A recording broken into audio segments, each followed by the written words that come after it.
With the state of today's economy, it's more important than ever to invest in products that last for years to come. As the seasons shift and get cooler, make sure your closet is stocked with durable layers that stand the test of time from American Giant. American Giant's clothes work harder and are wearable season after season. Their greatest hoodie ever made is made from the highest quality materials that are cut and sewn right here in the United States. So you're investing right back in your local community.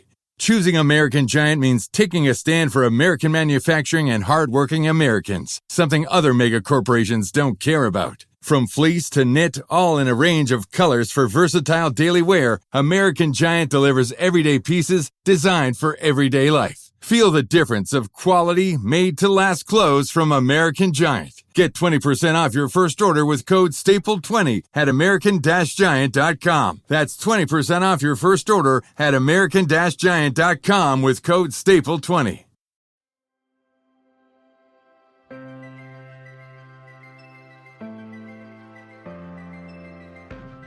As a small business owner, have you ever felt overwhelmed by the pressure of choosing the right hire or leading a team? Or have you ever found yourself tolerating a bad hire because you fear trying and failing again as you repeat the hiring process? If so, you're not alone, and you are in the right place. Welcome to the Growing Your Team podcast. The Growing Your Team podcast teaches business owners like you to expand your unique business by teaching you to master the hiring and team management process. Hiring and managing a team does not have to be a challenge. You just have to learn to do it right. And the Growing Your Team podcast teaches you how to become a confident leader who hires right every single time. Now, let's jump into the show where each episode you will learn tips on how to identify what type of help you need on your team, how to source amazing candidates, how to conduct interviews that lead you to your ideal team member, how to onboard successfully, and how to lead every person in your business so you have a team of rock stars who you are happy to pay every single paycheck. So let's jump in and teach you how to hire like a pro. Hello, Jamie Van Kuyk here, and welcome back to the Growing Your Team podcast. Today, I have on guest Danielle Hayden. Danielle first joined us on episode 32 of the podcast, and she's here to share more about her area of expertise, which is the numbers of your business, and share about how her business has transformed and her team has transformed since she was on the podcast back in 2020. Danielle is a reformed corporate CFO who is on a mission to help rule-breaking female entrepreneurs understand their numbers so they can gain the confidence needed to create sustainable profits.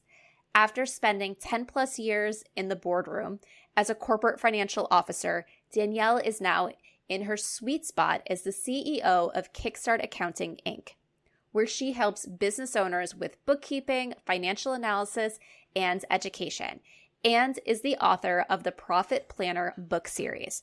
When Danielle isn't in her money mindset, you can find her hiking or spending time with her family.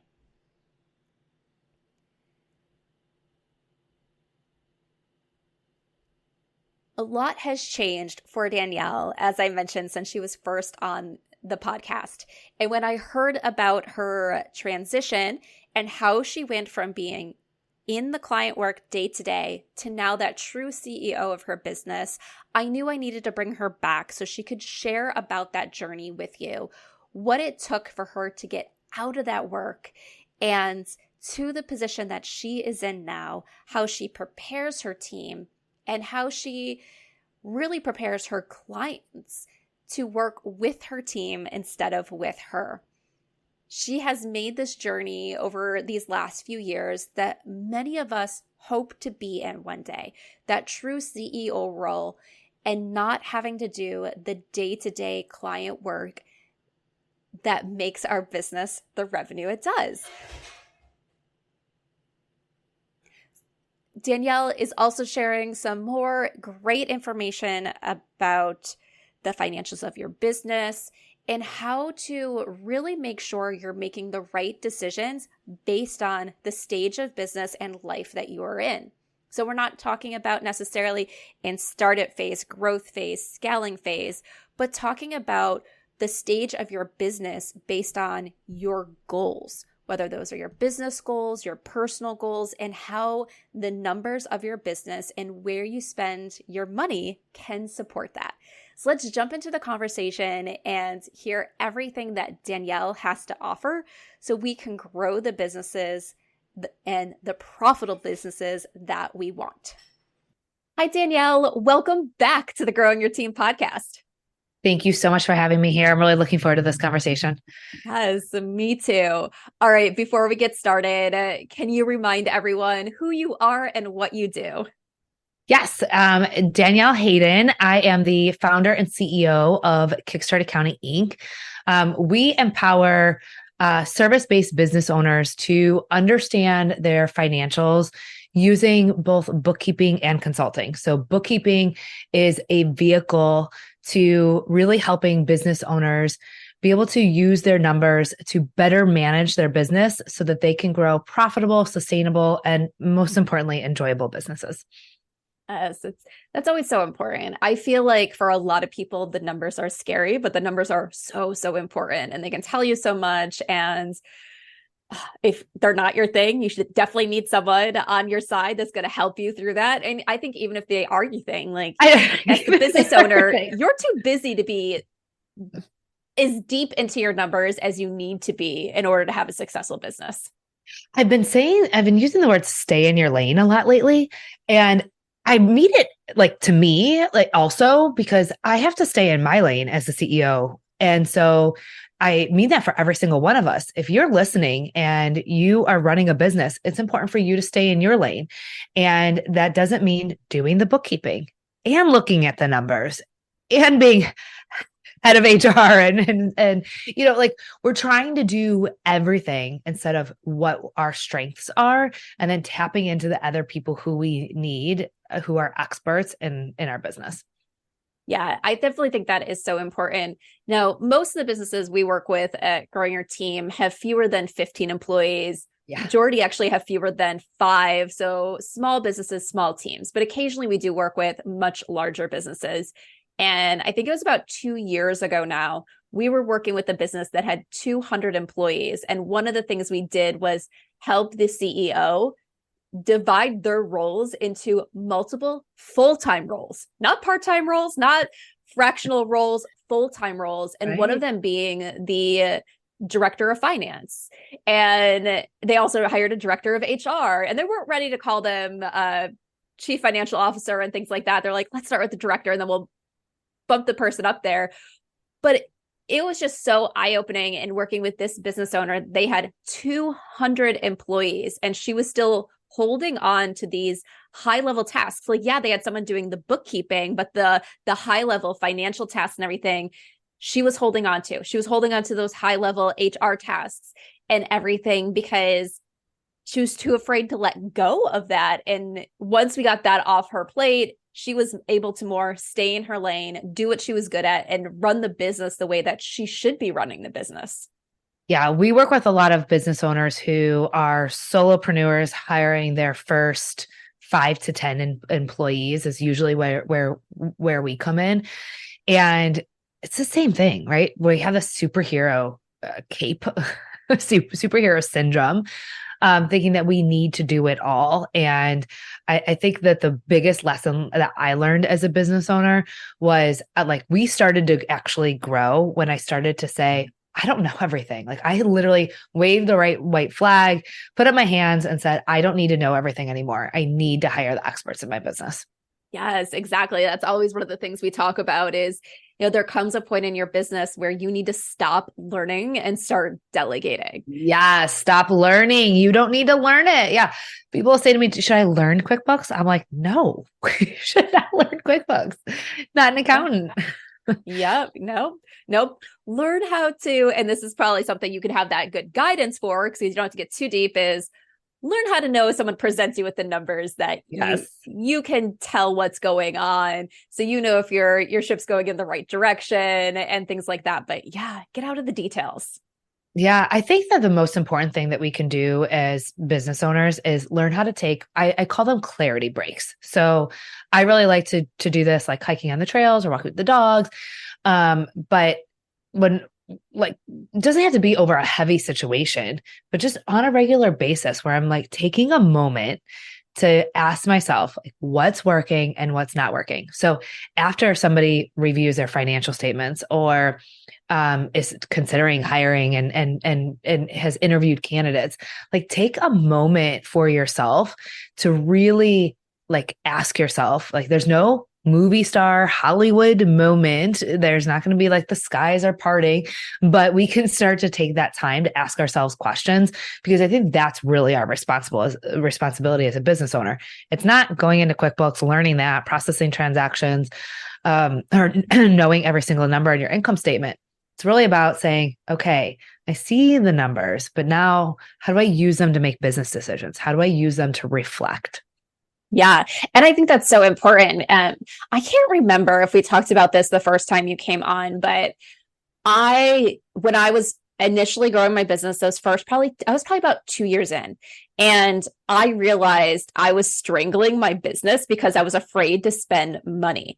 And once I really was able to understand the numbers and understanding, like kind of even building that initial budget of saying pretty much, okay, this is where the money kind of should be going when I'm making this level of money.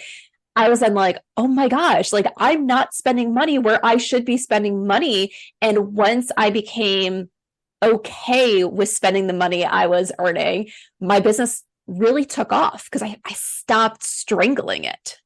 Can we talk about this spending gap for a moment? Yes. So I think that there's so much programming from Instagram, the movies, TV shows that we watch. I think Instagram is the biggest culprit of it, making fun of women for being overspenders. So we find that people fall into one of four money personality types: free spender, keeper, perfectionist, or balance seeker. And Instagram has us all believing that women are all free spenders. And some of them are funny, right? Like I can see the humor in it. However, I think there's a subconscious programming that's happening that we need to stop spending and save more.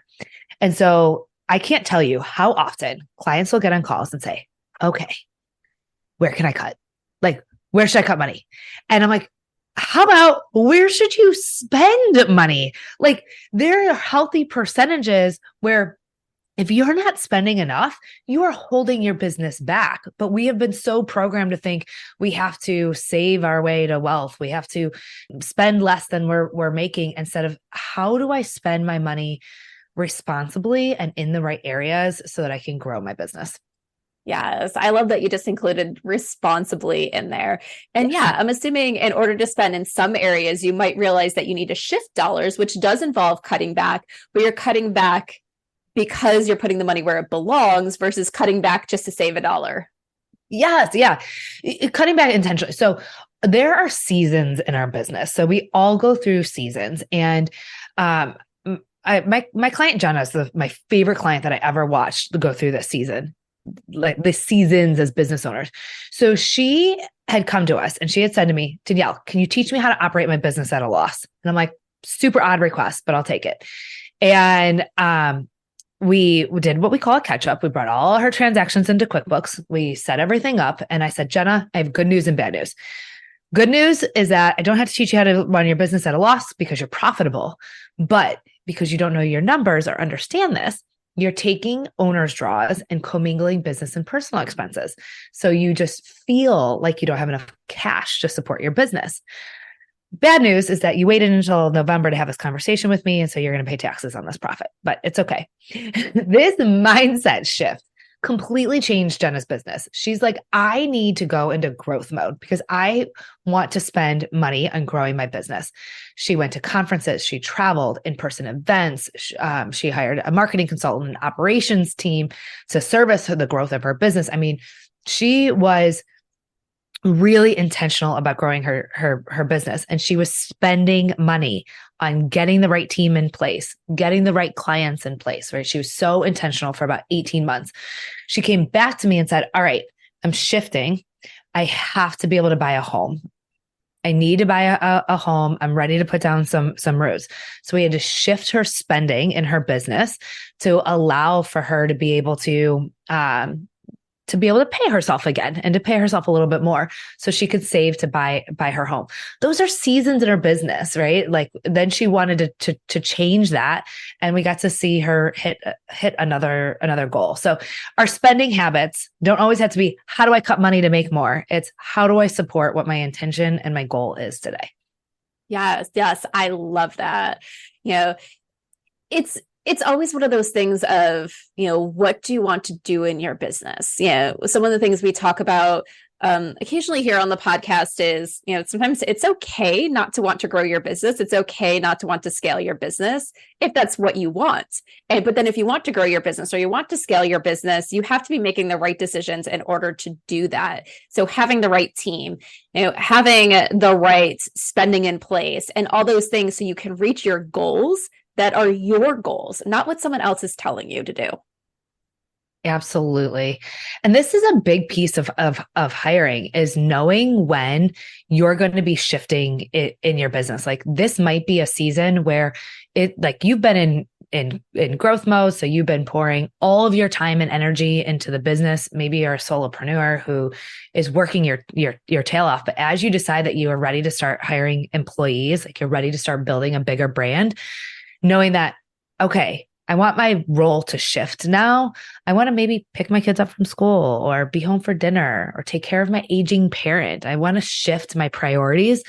And that's where I always tell our clients, like, it's okay for you to not be as profitable this year. Not all profits are created equal. So maybe this year you are investing in a team because you want to have people who are allowing you to live your life, right? Have a life too. And there might be seasons where you're more profitable, but you're the one doing everything. And that's not going to energetically be able to withstand the long term. That's not a sustainable business.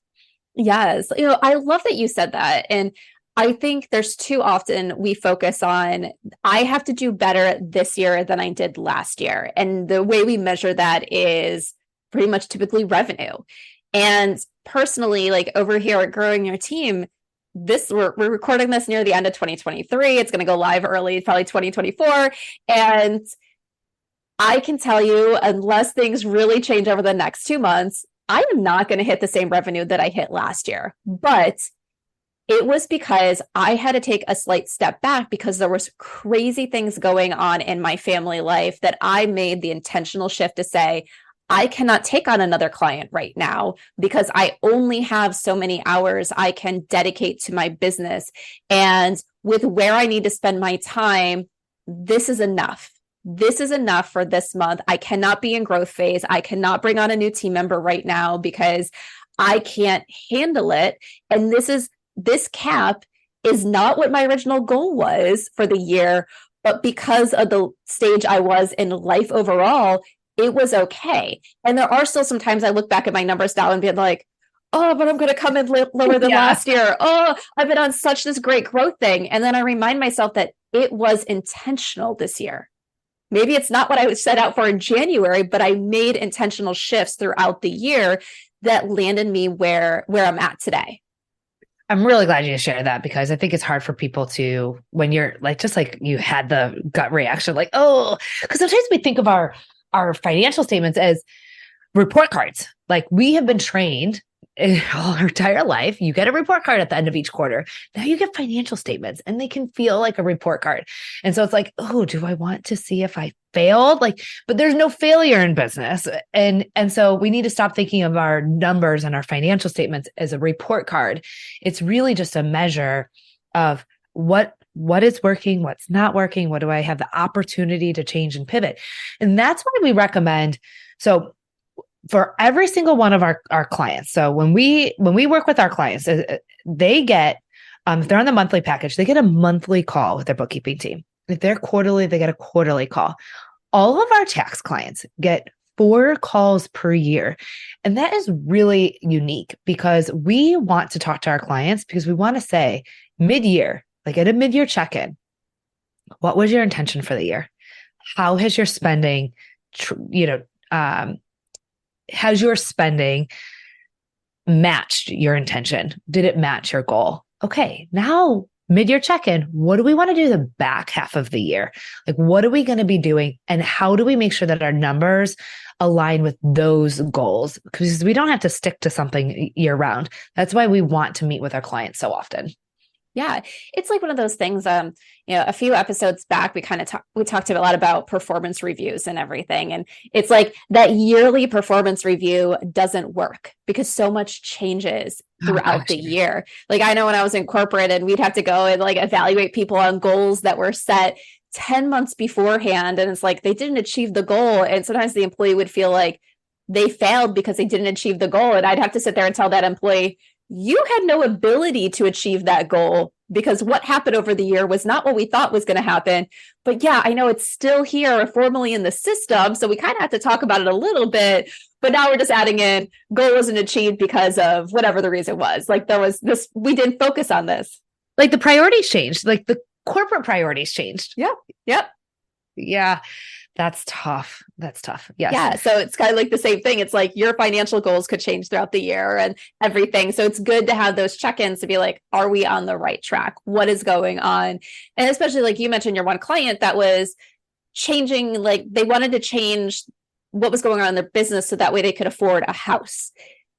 That's not necessarily always a goal that you're going to have just in January. I set my goals for the year. This is going to be our goal for a year. And I have to wait till next January to have that goal. Like there could be something that happens in the middle of the year where you're like, I wasn't even thinking about this, but now it's a priority of mine. So you need that ability and to change your goals, to change your minds, and then have the support and guidance you need to now achieve those new goals. Can I give you another story of a client who shifted? So we had a client who she was bringing on a second location. She was a brick and mortar. She was bringing on a second location, but it was very purposeful because she wanted to offer a different revenue stream at the second location. So it was a growth opportunity to bring on new revenue into her business. And she was so excited. So she was bringing on facility costs. She was bringing on team members. This was a big growth. And as she was working with us throughout the year, we were looking at her numbers and we were sending her the financial statements. And so we could see this was actually generating revenue. So this is the crazy part. If you're looking at revenue only, you wouldn't see the fact that revenue was growing. The second location was growing, but the amount of money that was being spent in the high facility costs and paying the team to support this revenue, we watched her debt payments increase. We watched the financial statements. I mean, that revenue stream was not profitable. And she made a decision in August to terminate it. Like she backed out, and I was so proud of her. We had put it on kind of a watch in like May-ish, and we watched it for another quarter. And she said, I have to make a decision because if I keep on going the way that we're going, I might bankrupt my family. Like I'm going to have to invest money into the business, or I'm just going to watch my company slowly like tear apart, but only because she was looking at her numbers. So she was only seeing this because she is watching that revenue stream lose money and the debt increase. And so it was very early September that she actually sent a cancellation letter to all of those clients and she terminated it. And I was so proud of her for pivoting so quick and looking at the numbers and knowing when, like not letting ego lead the way and say, this isn't right. I see my numbers. I know what's not working. And I'm going to cut these losses here. Yeah. And I feel like sometimes that feels like such a hard decision. Like you're like, oh my gosh, my location's failing. So I'm failing. But even looking at, on kind of like a bigger example of that same thing, look at Starbucks. Starbucks, like would go, and sometimes you'd be in the cities and there'd be a Starbucks on this corner and a Starbucks right across the street. And as soon as traffic would start dying down, they'd close down one of them and keep the other one open. And Starbucks is still a very, well, who knows? I can't necessarily, they're a profitable company, but a very big organization. They're making lots of revenue. You think of them really as this great, like, kind of success in that market and industry. And they're not afraid to close locations when they're no longer producing the profit and everything that they need. If sales start to slip or it's more costly to keep it open than it is what they're earning, they close it down and keep their other locations open. Fabulous example. Yeah. It is a great example. So I love that you brought up, I know we're going back a little bit, kind of the 4 types of spenders. And that was actually one of the topics that I was hoping that we'd get into today. Is before I go into the next thing that I want to talk about today, is there anything about other things about those 4 types of spenders that you think would be valuable for our listeners to hear?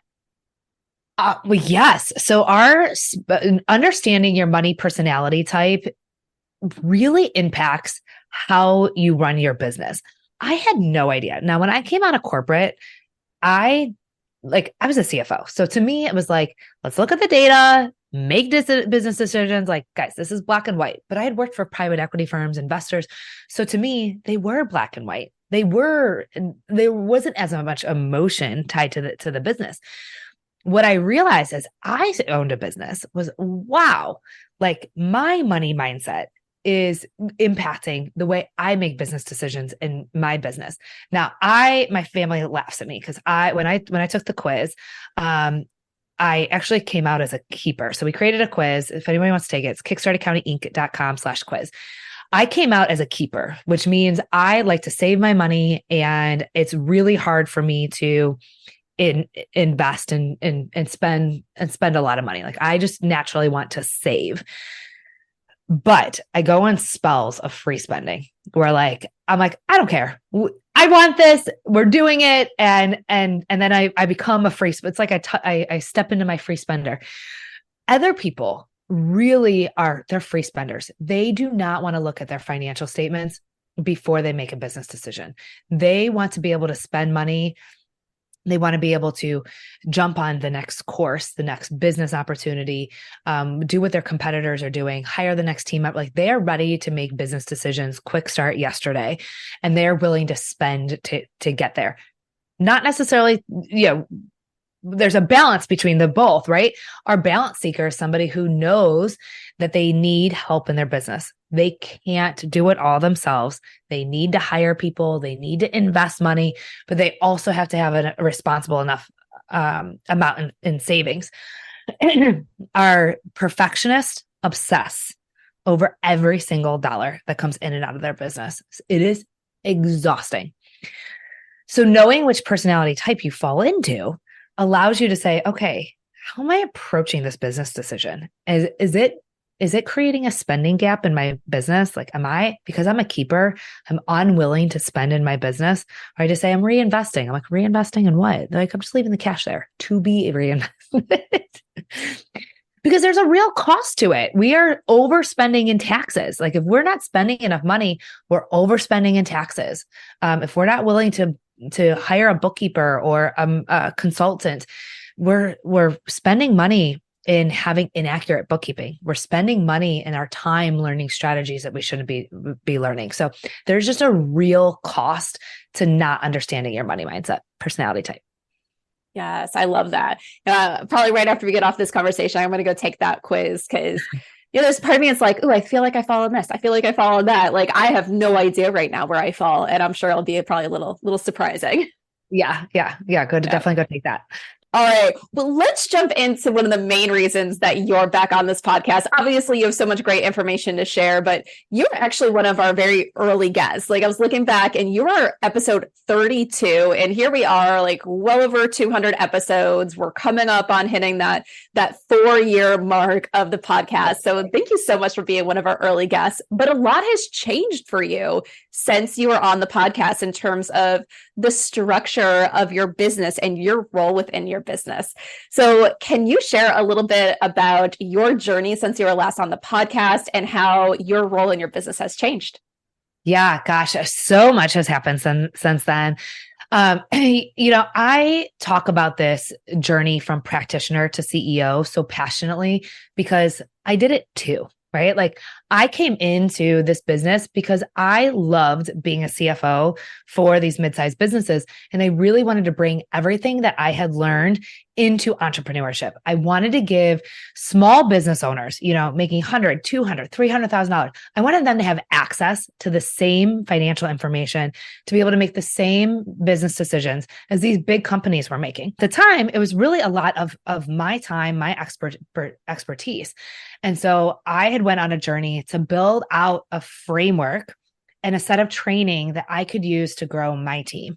And so we now have about 25 team members, account managers, bookkeepers, CPAs, tax accountants who serve our clients all within our framework. So we have created this framework that we use for every single one of our clients. And it's been my journey of stepping out of the pieces of the business that I should not be in. Yeah.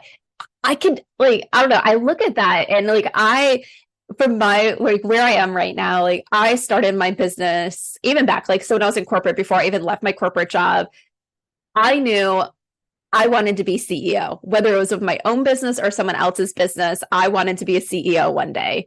And now I look at it and I'm just like, oh my gosh, I think it's going to be so scary to take that step out of the client work. So how was it for you?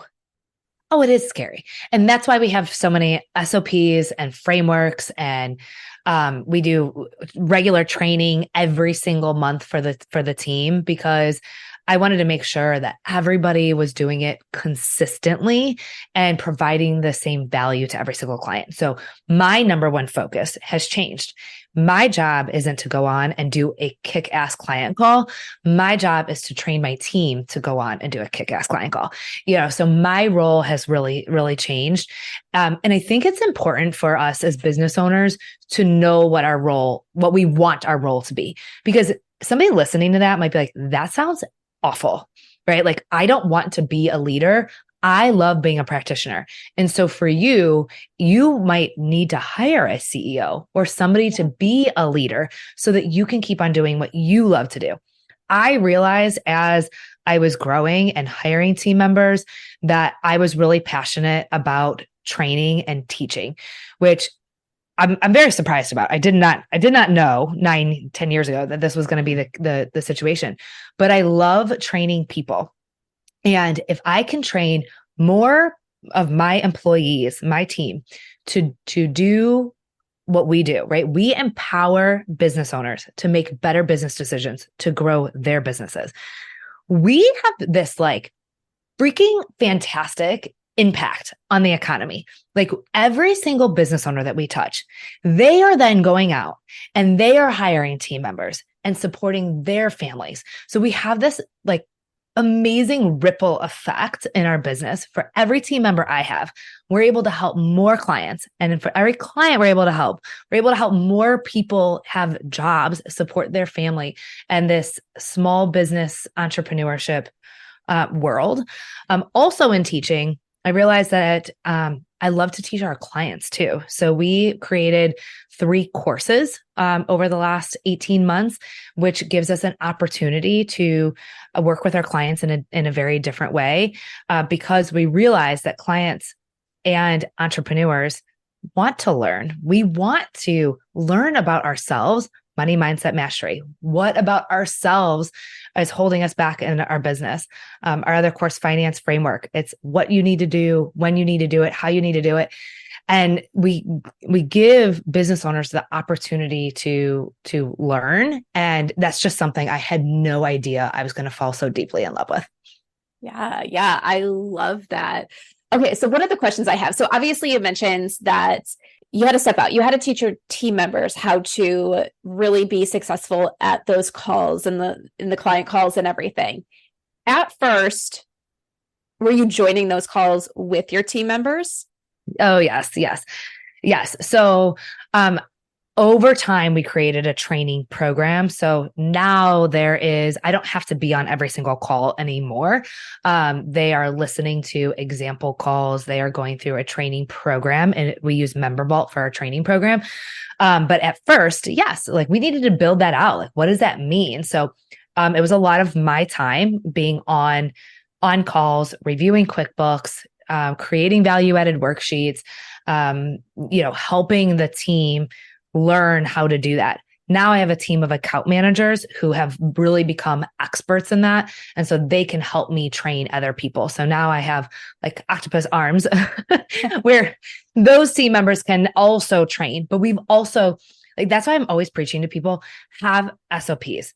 Standard operating procedures, create training manuals. And we are constantly updating our training manual. So it is a quarterly rock of ours to go in and update our training modules, because we want to have up-to-date training. And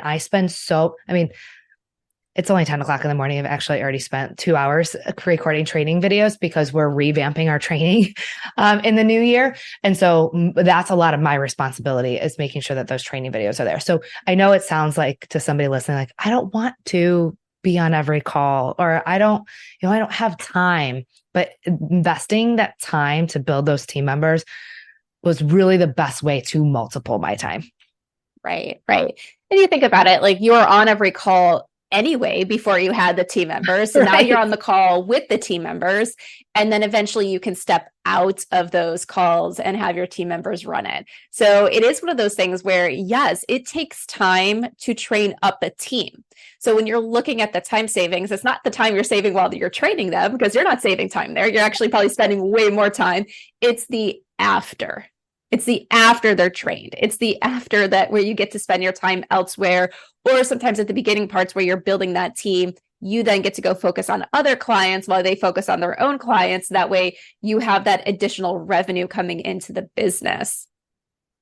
And that's what we did at first. So as we built out our account management team, I was able to have my own set of clients, and then they had their set of clients, and then they had team members who had their clients. So we really were able to multiply that out by having those additional team members. I don't serve clients anymore. So if anybody wanted to work with me, it is primarily through the podcast and then through our courses. And so that's really where I'm pouring my time and energy. But I'm talking 9 years, guys. Like, this isn't something we started yesterday. Wasn't overnight pulling off the Band-Aid. No, I hired my first employee 1 year in. So I have had team members for 8 years. Yes. Yeah. So you kind of led into the next question that I have. So you're completely out of the client work now. At first, you were doing some of it while your team members were doing some of it. How did you handle those early conversations of having to tell someone, you're no longer working with me, you're working with this person? Especially because in your business, hopefully you're keeping those clients for a long time. So they had been working with you for a while. And then as you went on, as you said, like, some of the work you do is like going out and being on podcasts and giving in other ways. So people are familiar with you, possibly coming to your business because they hear and they see you, and then being told, well, you're not working with me, you're working with this person. Like, how did you handle those conversations in those situations? I think the best thing somebody told me when I was starting to go through this was, you never say I ever again. Like, the company isn't about you. It is we. We are doing this. So the website, not about me. Social media, not about me. Right? You'll see my picture on there because I'm part of the team and I'm the host of the podcast, or I'm on somebody else's podcast, but it's not about me. Kickstart. And we were very intentional even when we named the company, because I didn't want it to be my name. It was somebody, it was a company that was doing this. So we've been very intentional from day one. But if that's not your story, you can start doing things like saying we, and then building out a framework. I read the book Built to Sell very early on in my business. I was very drawn to this book because my background before was building companies to be sold. And so I was drawn to the book, but I had no idea the impact it was going to have on my business. And in that book, they talk about how to create a framework for what you do. So for example, for us, every single one of our clients, regardless of size, you can be doing $75,000 a year in revenue, or $750,000 in revenue.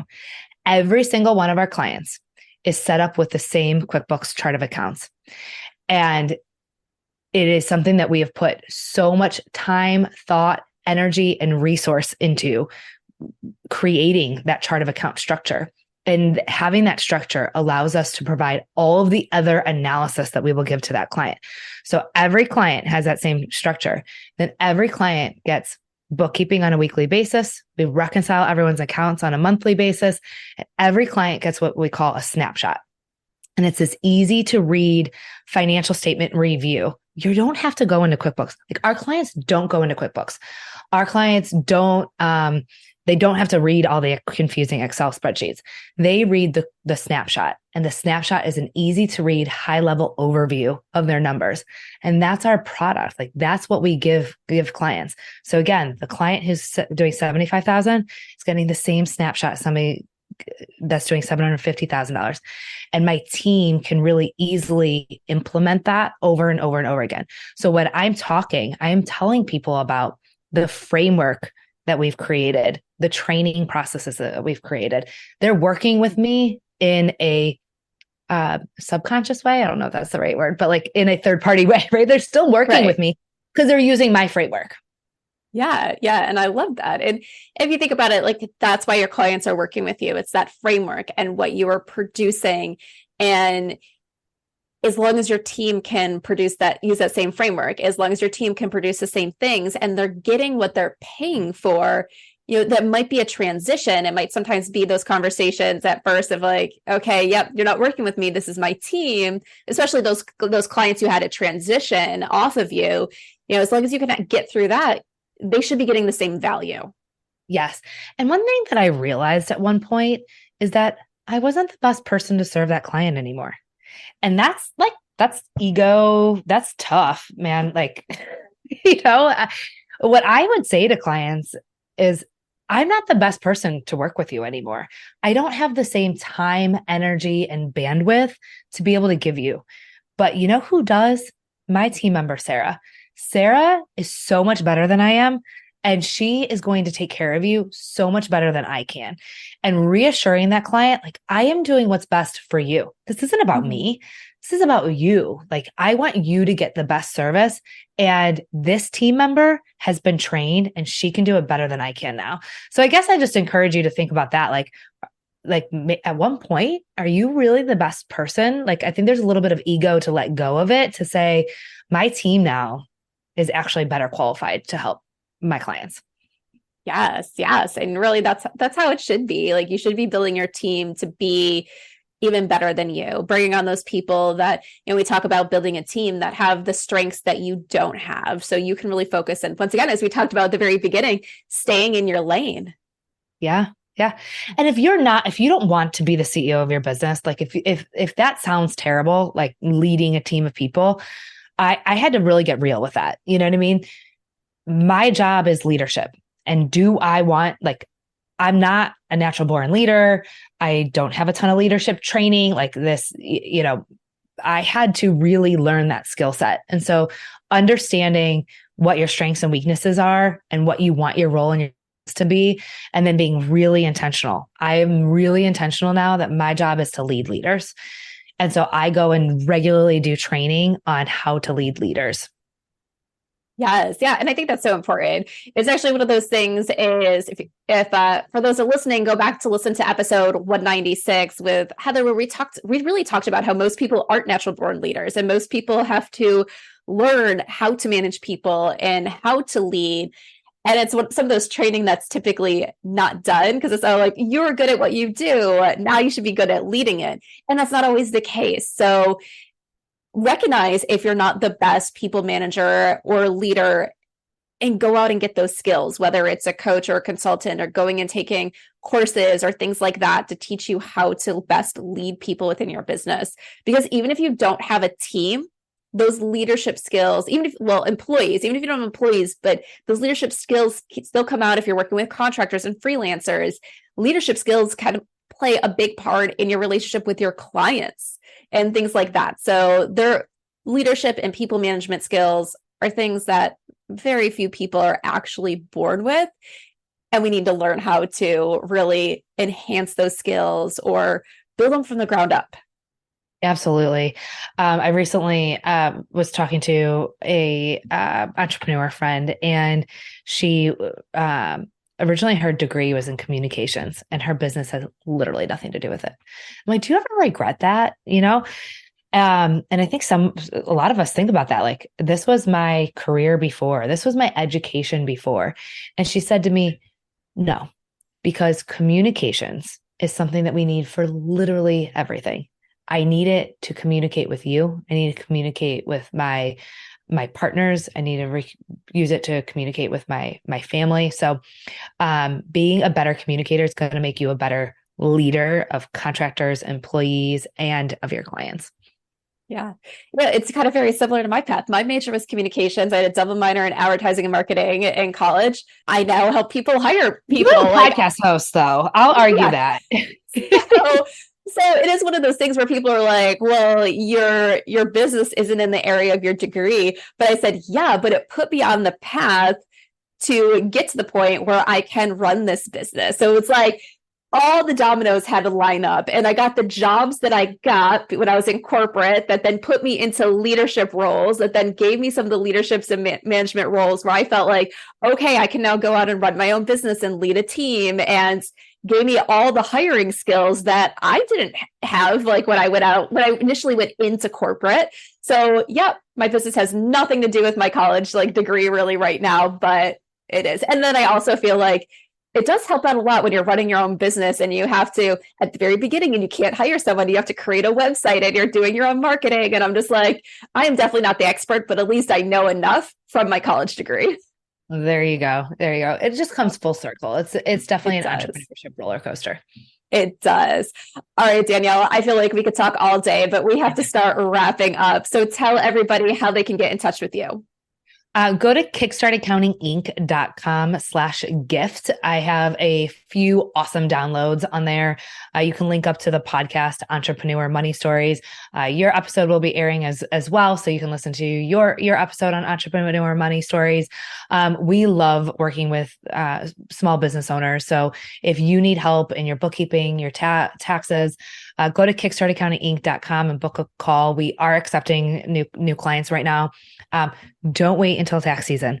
My mom always said, there's two things in life that we know for sure. We're going to pay taxes and die. And at the time I was always like, Mom, Jesus, that's so morbid.